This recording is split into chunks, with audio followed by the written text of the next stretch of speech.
reaction, 300,000 short of what they expected. Yeah, Brian, what I think we're going to see is a repeat of the Obama years, where we have this long, slow, anemic, kind of flat recovery. Because businesses, I can tell you, the small businesses, even some of the large corporations that I'm talking to out there, everyone is afraid of the hammer that is going to drop from Washington, D.C. In raising their taxes, and they're afraid to make investments. They're sitting on the sideline, and so instead of investing in new buildings, new jobs, new growth, everyone is waiting to see, what kind of hammer comes from D.C. and this massive tax and spending bill. Yeah, it's going to be great with these mandates and telling everyone you're out of a job, from the medical profession to schools, now hospices here in New York, 3 major cities, forcing all their workers to do it. Probably more will be joining. American Airlines now, too, and a lot of people are choosing to quit because they will not count natural immunity as a big one. But let's pivot, if we can, to another area of your expertise, and that's war and Afghanistan. I'm heartened to see the American people have standards. They will not give him a pass on the irresponsible way in which he defied his military experts in leaving that country. And now that we brought Afghans here, some are walking off bases, some are accused of assault. Here's what Ned Price said yesterday to that complaint. There have been several instances in which private entities have chartered aircraft to transport individuals out of Afghanistan, where identity checks on arrival at transit destinations have revealed that many of the passengers were not, in fact, eligible for relocation in the United States. Really? Is it the private flights the problem, or that organized way in which they organized the liftoff from Kabul, where come one, come all, then come none, was put into play?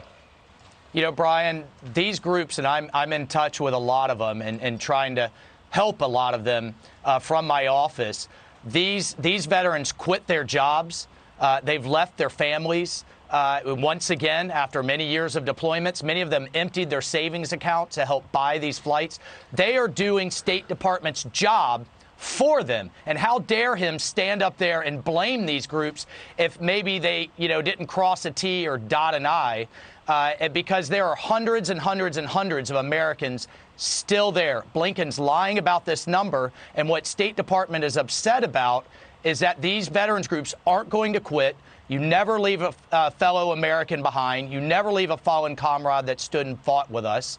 And they won't let the State Department turn the page. They won't let them get back to their cocktail parties and, and their cozy meetings.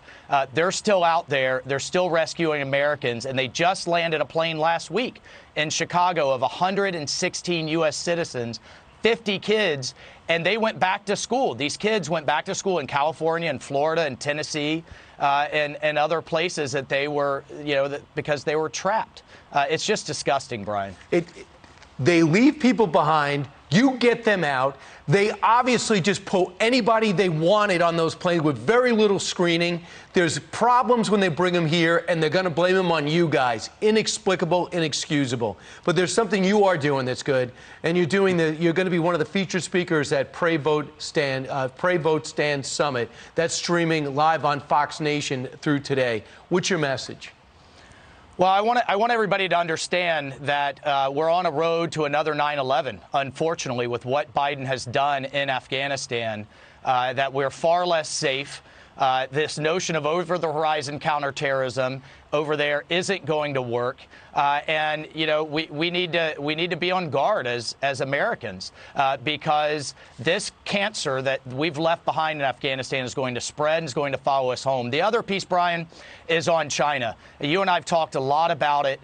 This is an absolute existential threat to our way of life, but we are fueling it from right here in the United States with our own money, with our trade deficit, with our pension funds in Wall Street that are investing over into China and fueling their military buildup. So my call to action to everyone there is when you pick up an item in Walmart or you see it on Amazon, if it says made in China, put it down.